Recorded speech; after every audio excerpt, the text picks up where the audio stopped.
Русино гори со денови, додека надлежните си префрлаат кој е надлежен, кој не. Состојбата на депонијата станува алармантна. Се таложи смет кој постојано се пали и ја зачадува цела околина.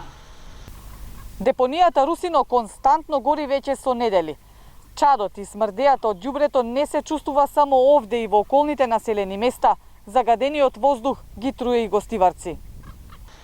Почнувајќи од недела, гостиварци со секојдневни блокади ќе бранат повеќе да не се носи отпад во Русино.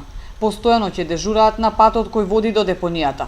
Порачуваат дека нема повеќе да го трпат игнорирањето на надлежните, кои ништо не преземаат за толку сериозен проблем кој се заканува на здравјето на граѓаните. Денеска чим го најавиме тоа и на Министерството и на Општината да имаат време да си најда нова локација дека Русино не може да биде. И не остапуваме. Русино мора да се затвори. Тоа не е депонија, тоа е диво ѓубриште. Колку време би траеле блокадите? Додека не се исполна нашите барања, тоа е нова локација. Да се затвори Русино и да се прочисти, да се направи таму прочистување на отпадните води и да се затрупа целото ѓубриште. Гостиварци се жалат дека не се дише, особено во вечерните часови. Бараат титно решение, додека народот, велат, не се испоразболе. Катастрофа треба да се среди све. Ја мислам крајно време е више. Кога најмногу се чувствува во гостиварци? И на вечер се чувствува, нонстоп се чувствува. Сега и со маските, и со болеста, и уште тоа капак на све.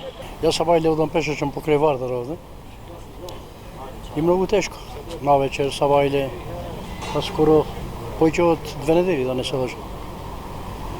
Треба презема нешто, мерки. Дали Министерство за животна средина, дали градоначалникот на општина Гостивар. Русино со децении се користи како регионална депонија, но без никакви стандарди. Надлежните пак за сето ова време, освен што најавуваа, не реализираа никакво, барем привремено решение.